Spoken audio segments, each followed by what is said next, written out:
current status, which is complex. As we stand here today, Saturday morning at 10:40, we're not quite sure where we are on the current budget and where we're headed next, assuming we make it through the current situation. Background. The problem that we're facing on the budget has been building for some time. I could do slides that go back to 2010 when we started having analyses that said we're headed toward a fiscal cliff. Well, in the 2010 election, some of you may recall that Ralph Samuels ran against Governor Parnell. And Samuels in the primary kept saying oil's going to have to go to $130, $150, $170 to keep paying for the kind of budgets that we'd had up to that point. Samuels didn't get very many votes. He got about 15% of the votes, but he actually was right. And the problem from 2010 on was not only did we start correcting the problem, we made it worse. Because we kept increasing spending, assuming that oil would just continue going. Even in the budgets of 2011 and 2012, even with oil prices that they were then, you saw fiscal gaps showing up in the 8 to 10 year range, and certainly by the 12-year range, looking ahead, even with oil prices in the 110s, 120s. So this is a crisis. This is a problem that's been building for a while. In 2013, ICER, the Institute of Social and Economic Research, in my opinion, the best economic think tank in the state, said, 2013, right now the state is on a path it cannot sustain. We do not have enough cash and reserves to avoid a severe fiscal crunch soon after 2023. And with that, fiscal crisis will come an economic crash. That was 2013. In that year, we had the sustainable budget number was roughly $6 billion. The legislature passed a budget of $7.9 billion, $1.9 billion over the number that we knew was sustainable at that point. 2014, last year, this is Ledge Finance, gave testimony to the legislature and said the implications of the figures are severe. Failure to reduce the projected deficits will result in a very hard landing. 2014, the sustainable budget number was roughly $5 billion. The legislature, this is just last year, the legislature passed a budget of $6.3 billion, a spending budget of $6.3 billion. What people didn't factor, what the legislators told themselves is we have time to correct this. We see it out there in 2023, we see it, we see the crash coming, but we're going to take the easy way now. We're going to continue giving our constituents what they say they want. And we'll get it next year, we'll get it the year after that, or we'll get it the year after that. The problem was oil prices crashed. So what we saw coming in 2023 and what legislators were telling themselves we had time to fix, all of a sudden came home to roost. 2023 became now because revenues, the oil revenues that the state had counted on crashed precipitously. And that's what we traditionally look for as our revenues. Just to give you some idea, the 2014 ANS price, Alaska North Slope price, the Alaska price in January of FY 2014 was $105, March $111, May $105. Then you go to the FY 2015 budget, which starts in 2014. So these are July 2014 numbers. $111 in July, then we start seeing the crash coming. $103 in August, $97 in September, $91 in October, $82 in November, $70 in December, $55 in January. The low that we hit in this cycle so far was January 21st when we hit $45.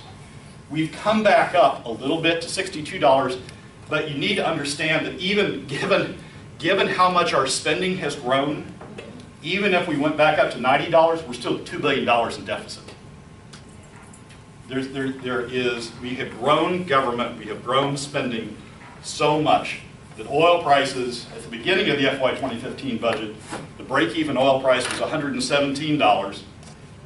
Actually, when you look at it now, when you look at production, the break-even price is probably around $120.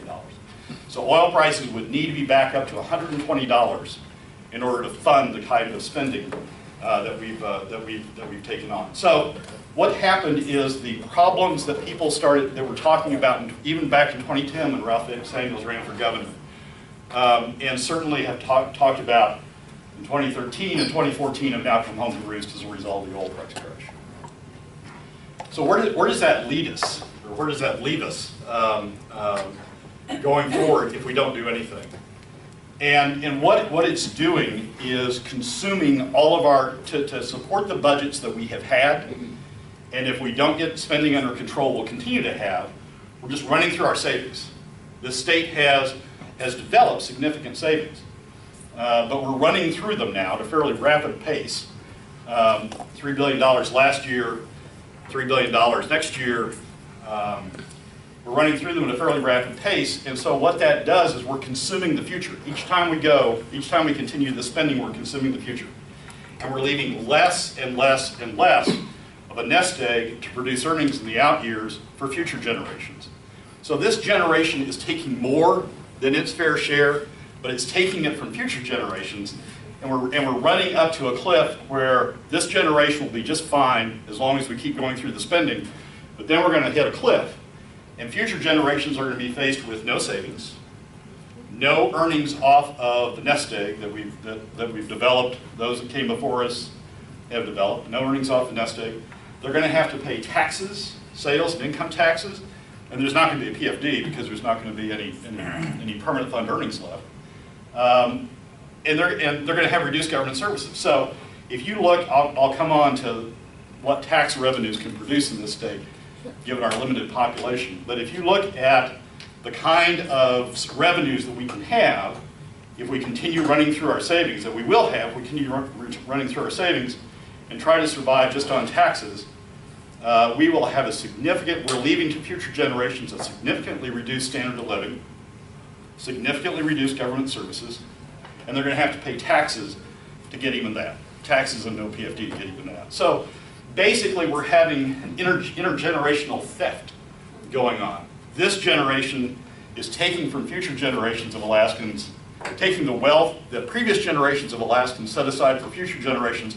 We're taking it for ourselves now and leaving the future generations to fend for themselves with very few resources, very few income streams. As ICER said, and again, look at this date, 2011.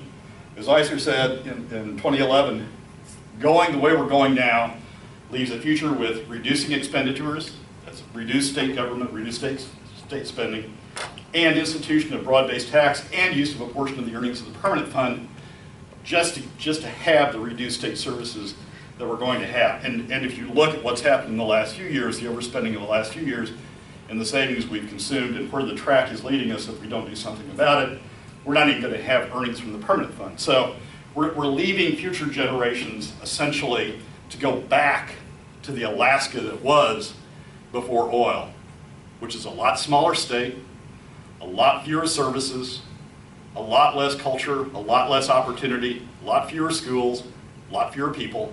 That's where we're headed back to if we don't get this under control. So where are we now? There's a lot of numbers. We'll post this presentation on the ARA Facebook page, so you can go back and study these if you want to after we're finished. But basically what I've tried to array here is the spending levels for the fiscal year 2014, fiscal year 2015, and then the various places we are in fiscal year 2016. We have not closed out. Fiscal year, each legislature meets, as you know, in January, February, March, and then maybe in April, and then maybe in May, to resolve the budget for the upcoming year. And Alaska is on a July 1 to June 30 budget cycle. So the legislature is meeting now to try to resolve the budget for the fiscal year that begins July 1. The fiscal year is named after the year in which it ends. So fiscal year 2016 begins July 1, 2015. So when I talk about fiscal year 2016, I'm talking about the fiscal year that begins on July 1 this year. So spending levels, as I said, the spending level in 2013 was $7.9 billion. In 2014, the spending level was $7.2 billion. 2015, the spending level is the current year, the year we're ending up, is $6.3 billion. And then the green and the blue represent the various spending levels that the legislature has been working on this year. The governor proposed at the beginning of the legislature, well, roughly 30 days in, a spending level of $5.6 billion, which, gotta give him credit, is down from 6.3 that we're spending in the current year. The House passed a budget that's roughly $5.4 billion. The Senate passed a budget that's roughly $5.3 billion. As you can see in the conference, the next category, the one in blue, is the conference. The Senate and the House essentially compromised and agreed to a spending level of roughly $5.3 billion, $5.35 billion. Some of you are aware the governor at the close of the regular session now introduced a new spending package, a revised spending package, in a way to try to get closure on the budget. That comes back up to $5.4 billion. The governor's new budget is $5.4 billion. Now, what's really important, as you see those spending numbers, is to look at the revenue. And these are revenues from the traditional revenue sources the state's used, which is really predominantly oil and a little bit of corporate income tax and other small taxes that roughly make up about $500 million a year. And 2014, with a spending a level of 7.2, the traditional revenues produced roughly $5.4 billion in revenue, leaving a deficit or a call on the statutory budget reserve at that point, $1.8 billion. 2015 spending was 6.3. What we're now realizing, given the oil crash that we're going through, the revenues we're going to have in this current fiscal year is $2.2 billion. So that's $4.1 billion of deficit that we're incurring this year that we're going to have to call. We're going to run through the CBR, or SBR, the statutory budget reserve this year. It's going to be empty. And the legislature's doing a few tricks to try to limit the call on the constitutional budget reserve. But there's a $4.1 billion gap that you've got to deal, hang on a second. There's a $4.1 billion gap you've got to deal with there. Then you add onto that the $3 billion that they transferred from the Constitutional Budget Reserve to PERS and TERS. Some of you may recall that during the last legislative session, which was to help finance the hole that had been created in the retirement accounts, the public employment retirement system, which is PERS, and the teacher retirement system, which is TERS. The legislature moved $3 billion out of the Constitutional Budget Reserve into PERS and TERS, essentially taking it out of the ability to call on it to meet ongoing spending. So the deficit that got created as a result of the legislature last year wasn't just the $4.1 billion. That's the difference between spending and oil revenues. When you add in PERS and TERS, it's a call on the CBR of $6.8 billion. This year, oil revenues, or next year, the coming fiscal year, oil revenues are estimated to be about $2.2 billion, about the same as this year. And you can see the deficit numbers that are produced under the various scenarios, ranging from, well, the governor's original budget proposed a deficit of $3.4 billion. The conference committee came out with a deficit of $3.15 billion. The governor's new budget takes us back to $3.2 billion. But around $3 billion, sort of regardless of what budget you look at. So that's what they're fighting about in Juneau right now. Whether it's $3.15 billion or $3.2 billion, or as the Democrats wanted, $3.3 billion. We're fighting about fairly significant deficits. Lance? So you said 4.1, but 6.8 minus 3 is 3.8. Is that because you're compensating for the TERS payment? Yeah. That would have been? There's $285,000 in that 6.3 to keep. The problem with these numbers across the top, what the legislature did in 2015 is they funded all of the PERS and TERS obligation out of that $3 billion. There's a portion of it that really belongs in the annual number to keep all those numbers comparable. And once you do that and then reflect the difference, that's where you get to this. So where are we now, since we're not completed, since we have this variety of budgets sitting out there in green, where are we? The Senate passed, the budget comes in two parts, capital budget and the operating budget. The Senate passed the capital budget, the Senate and the House both passed the capital budget, have funded it, it's sent to the governor. Governor can do with it what he wants. He can either sign it, veto it, or line item veto it. But the capital budget's relatively small. It's about $115 million, the final version that went to the governor. The operating budget, however, sent to the governor is only partially funded.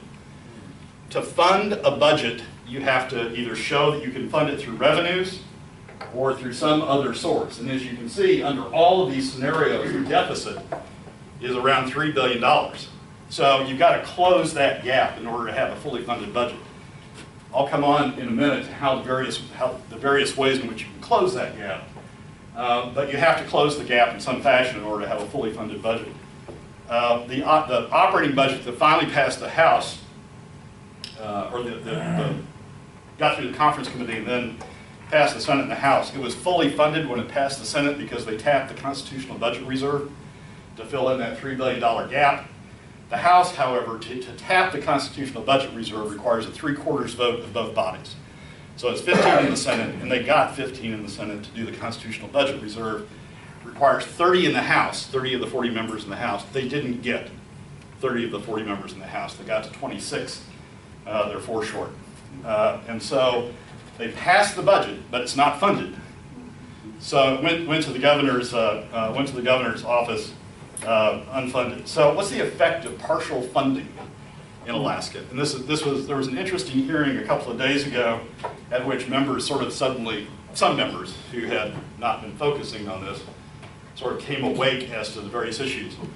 Well, it's like the federal government, like we went through in 2011 in the federal government. You run out of money at some point. If you don't have authorization to spend, if you don't have authorization to take money out of certain accounts to apply it against the bills, you run out of money.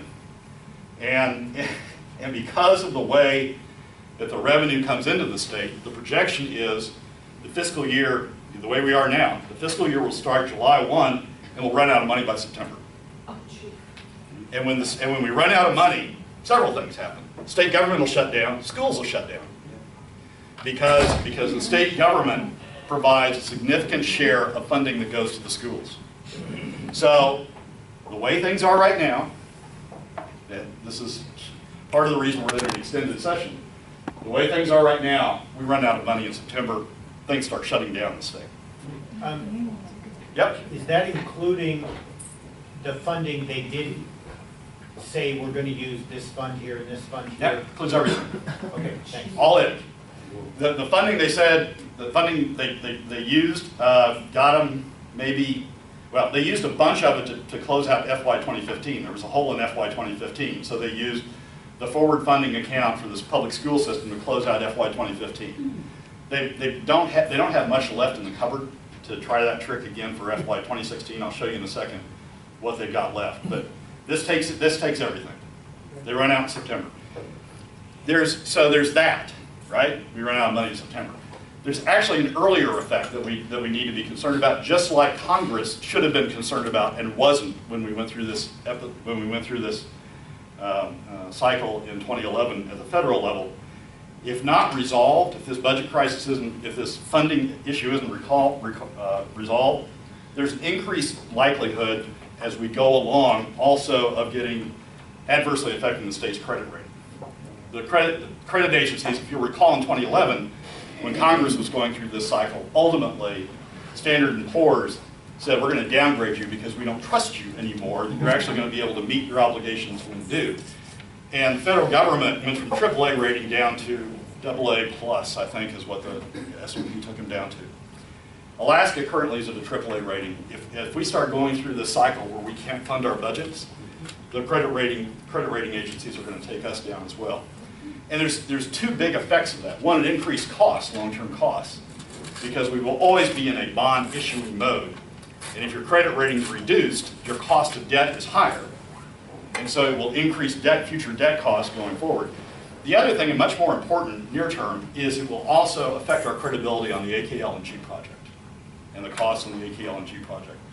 When you're dealing with customers in the LNG business, and you're wanting them to enter into long-term contracts and agree to prices and agree to commitments, particularly when you look at countries like Japan and Korea and China, where they're using the LNG for consumer needs, for residential home heating, for industrial needs. They want to make sure you're actually going to deliver the stuff. You're going to be able to financially and physically be able to deliver the stuff, right? And they use credit rating as a measure of that.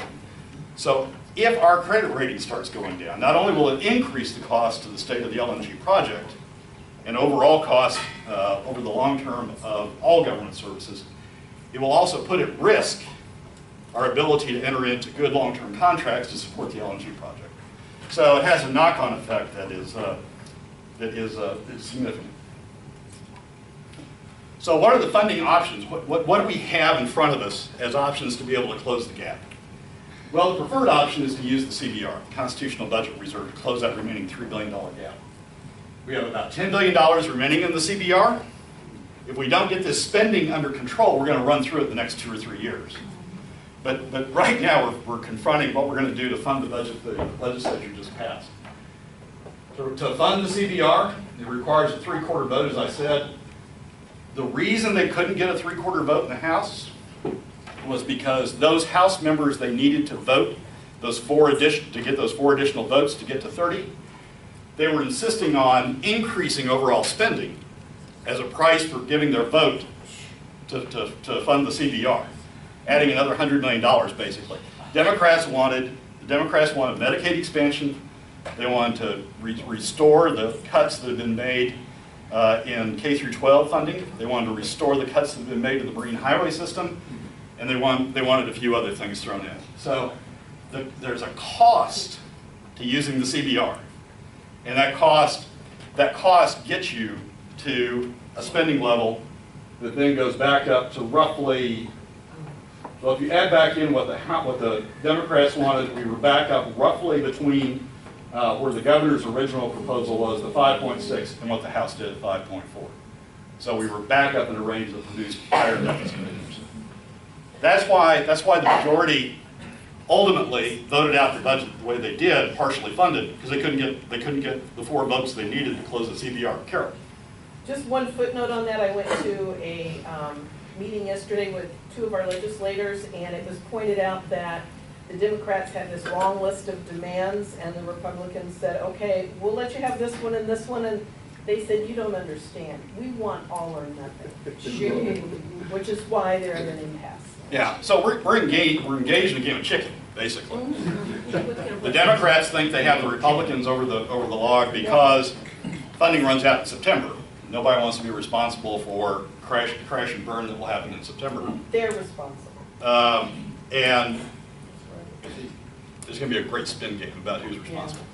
And the Republicans don't want to vote for a higher spending level because they see the future as chicken going on here. All right, so there's a second option, or what some people think is a second option, but isn't really a second option. So to close the 2015 budget, as I said, in response to Lance's question, to close the 2015 budget, what we did was take some pots of money that have been set aside in the past to be there to fund various things, and we started using them to close the budget. One of them was the forward funding account for schools. Those of you who follow these things know that several years ago when we had a lot of money, the legislature set up several pots. One of them was what they called forward funding, which is to have a pot of money in place to tell the schools that we've got this money, so you really don't need to be concerned about year to year. We'll always have money for the next year. Well, it's a pot of money that was sitting there, wasn't currently being used. So they took that money and they applied it to close the FY 2015 budget. So we weren't unfunded. So government didn't close sooner. So government didn't close by like tomorrow. And so as people have looked at the FY 2016 budget, they've said, well, is there any more tricks that we can do like that? Are there any more pots of money out there? They had a hearing the other day to go through this. And basically there's there's several other pots of money remaining, totaling $1.6 billion. Remember, the deficit's 3.2, 3.4, depending upon what version you want to take. But there's about 1.6 out there. One of the biggest pots is what's called PCE, Power Cost Equalization, which is used to reduce the cost of electricity in the bush. And that's about $1 billion plus or minus right now. They use the earnings off that. They use the earnings off that to subsidize electric costs in the bush. One of the one of the proposals has been to take that to try to close the gap. The Bush caucus, as you can imagine, which is crucial to all of this, doesn't like that too much because you'd see the cost of electricity in the Bush escalating dramatically. So, but that's one pot of money. The other is the Higher Education Investment Fund, which basically was set up to produce earnings to support the scholarships, the secondary education scholarships that Governor Parnell introduced a few years ago. And that's a pot of money set aside, producing earnings, invested in producing earnings that would that subsidize those scholarships, would pay for those scholarships. The thought has been, or the proposal has been to take that, scoop it up to use to pay for, and then that pot of money goes away. And unless they pick it up in the operating budget, then there's no more money for scholarships. How many dollars is that? It's probably 400 million in that account right now. Some have advocated, so the first option, you can't get the 3/4 vote. Second option doesn't do it. Get you about a $6.6 billion toward a $3.2 billion problem. Some have advocated reducing spending to the traditional revenue level instead of trying to close this gap, simply going down to the $2.2 billion of traditional revenues. So what that, we might be lucky. We might be lucky. There's a bunch of fixed costs you really just got to pay, right, in government. We might be lucky if all we had to do was lay off 80% of state employees and 80% of school teachers to get down to the $2.2 billion. Probably we would have to lay off 90% of state employees and 90% of school teachers to get down to that level. No, actually just reduce their wages. To 90% of what they're, by 90% of what they're currently earning. And just think about that for a moment. Okay, they're state employees, who really cares, right? And they're school teachers. Hey, we sort of care about them, but you know, they're government employees. But think about what that does to small businesses. Think about what that does to your mom and pop, you know, think about what that does to Turkey Red. Think about what that does to Vagabond Blues. Think about what that does to the auto parts store. Think about what that does to Fred Meyer. I mean, it tremendously impacts the economy of the state in ways that if you try to fully understand it, are just sort of mind-boggling. Yep. Well, yeah, but what about the folks in the lower 48 right now? How many millions have lost their jobs? And what we're saying here is that public sector employees are sacrosanct. No, we're not saying that. My wife taught for ASD. She retired 27 years this summer. For 6 years, ASD went without any increase in wages here in the 90s. The city of Anchorage employees and the state employees, by the other hand, they got their cost of living increases, they got their contractual increases, but the teachers got whacked. So my point is, and also I want to point this out about government employment. There was a time in this country that you worked for government because it was a job that was pretty much sacrosanct from the economic downturns. You worked for less, but you had benefits that weren't available in the private sector. Now we have a situation where the private sector is lower wages, lower benefits. The government employee is almost double that at the federal level. So I think we need to stop looking at this. We're going to get whacked no matter what, Brad. I've been here. What happened in the 80s at the end of TAPS? Same thing's going to happen here. We haven't prepared. Our legislature just kept spending the money. Now we're going to bite the bullet and we keep sending the same people back. Okay, thank you. But if we close the budget this way, we're going to have massive immediate layoffs. And we're going to have a massive impact not only on the number of employees in the state, but we're going to have a massive impact on the private economy of the state as well. Brad, Yep. just really quick, there is a slight silver lining to that in a way. Less government is Only if you have your airline ticket, your airline tickets arranged for early. less government is what we're all asking for, we've always asked for. So if we had those losses in those government deals, we'd have less regulations and less oversight. Businesses might actually be able to. That's just that. It's a slight silver lining. Okay, 80% reduction, 80 to 90% reductions in government employees includes state troopers, That's right, yeah. Right. includes local police. Public safety. Yep. Why haven't they instituted a hiring freeze? I mean, what's so painful about that? You want Governor Walker's direct line? I mean, I don't know. I can't explain that. It is something that I advocated to do. First steps, they didn't do it. All right. The fourth option, and the option that frankly I think you're going to hear a lot of increased discussion about in the next few weeks, is going to the earnings reserve. Earnings reserve is about $6.4 billion. Now, the earnings reserve gets confused a lot, so let me try to be as clear as I can.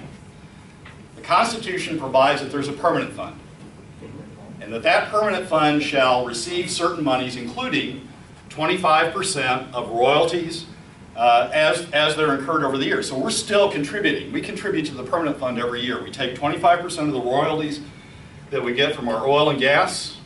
We take a lot of certain other revenues, and we put that into the permanent fund every year. The Constitution says that money, the money that's gone into the permanent fund, is sacrosanct, ring-fenced, unspendable. Nobody ever in this entire debate is going to talk about trying to tap into the permanent fund. The permanent fund produces income. The corpus of the permanent fund, the principle of the permanent fund is invested. It's invested in stocks, it's invested in bonds, it's invested in real estate. Some of you may not know, but the state of Alaska actually owns Tyson's Corner, which is a big shopping area outside of Washington, D.C. We own a lot of things. The permanent fund owns a lot of things around the globe. Around the globe, I mean, it's international. And those investments produce income interest, they produce dividends. Those earnings go into what's called the earnings reserve. The earnings reserve, under the Constitution, says all income from the permanent fund, not part of the permanent fund, but from the permanent fund.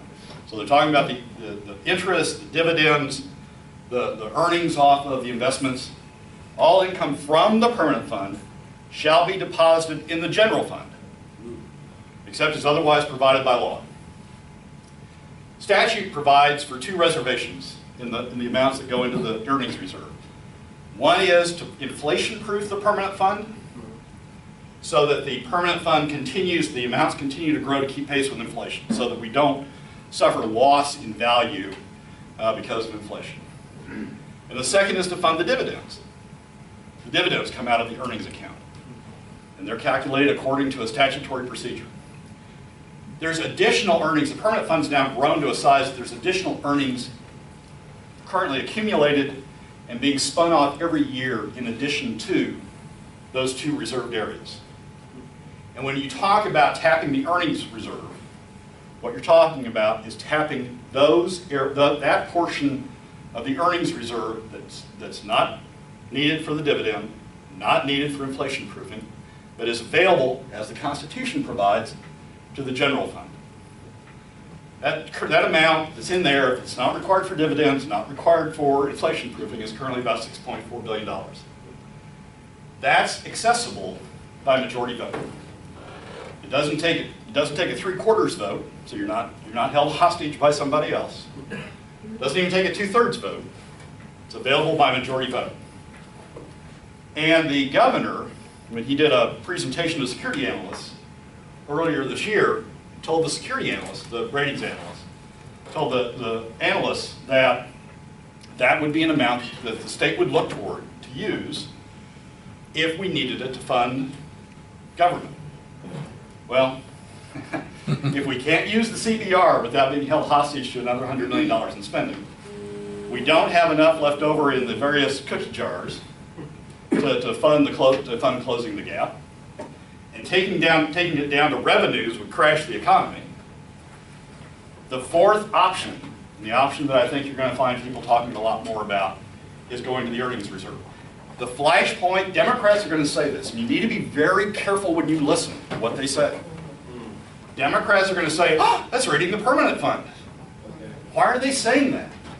They're saying it They're saying it because they're trying to force you back to the constitutional budget reserve. They're saying it because they want you to be forced to take money out of the constitutional budget reserve so they then can extract their hostage ransom to take money out of the CBR.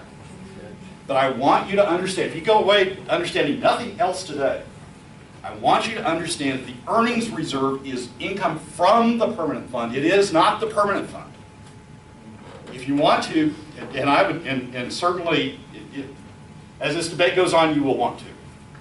Go back and read Article 9, Section 15 of the Constitution. That's the provision that talks about the permanent fund. The first sentence talks about the principle and how the principle is formed, and the principle is not to be attacked. The second sentence says, all income from the permanent fund shall be deposited in the general fund. Keep that in mind as you hear this debate going forward. Is that cumulative, or does that happen every year? So it depends on returns. It depends on how well the permanent fund does in any given year. The $6 billion that's in there right now is cumulative, but if you look at the size and the projections that the Permanent Fund Corporation makes, which are available on the Permanent Fund Corporation website, they're estimating about $5 billion a year going forward. So it's the problem with that. So and here's why. You may hear this afternoon when you get the legislators in here. The problem with going to the earnings reserve is unless you have a cap on it, it looks like a lot of free money. Yeah. And so instead of everybody saying, oh, we have to limit spending to, some amount less than $5.5 billion, they say, oh shoot, we got a whole nother pot of money we hadn't tapped before, so let's tap that and let's keep spending high. You can't do that, because you then run through that and then you're really tapping the bottom of the well. That's right. But that's been the hesitancy to go to the earnings reserve, because there's not a built-in limit on it. Frankly, my anticipation would be if they go to the earnings reserve, it's going to be coupled with a statute that adds a third category into the AS 3713-145 protections. They're going to say, the statute would say, first it goes to inflation proofing, second it goes to the dividend, third you can't take any more out than what's necessary to get to a sustainable budget. We'll talk about that in a moment. And then the rest stays in the pot. So I suspect if they go to the earnings reserve, they will do that in a fashion, and again, this is by majority vote, they will do that in a fashion that will impose limits on the amount they can take out in the future. But if we take money out of the earning reserve and we reduce that pot there, the interest on, now the interest, let's say the interest, I want to throw out a number, 4%. 4% on $100 million versus 4% on $60 million. We're losing money, which would reduce the amount of PFD income to individual Alaskans down the line. Yeah. I got a sneaking hunch that they might even throw that little aspect. Yeah, in. so there's two things about that. One, I've run the calculations, it's less than 2%. It affects the PFD less than 2%. Okay. But you also can make a technical correction, which ICER's already identified how you do it, to correct for that and keep the PFD at the same level it otherwise would have been. You just take the level of earnings in the calculation as opposed to level of earnings before reductions in the calculation as opposed to level of earnings remaining after reductions. So it's not that much of an impact. it's not that big a deal. You will hear Les Guerra say that. But keep in mind, when people say that, what they're trying to do is force you back to the CBR. Yep. How much is actually in the permanent fund? So it comes in three categories. It's the amount of money that's been invested. That's roughly in the $35 billion range. Then there's unrealized appreciation. That is on investments that you haven't cashed out yet that tell you on the books that they're worth a certain amount. And that gets you up. Market value versus actual. Yeah. That gets you up to about 44 billion plus or minus. And then there's the 6 billion that's in the earnings reserve. And I'm off by one or two small digits. Won't they just borrow from that then and pay interest on it supposedly? Yeah, that's a downward loop that doesn't really get you any place. Yep.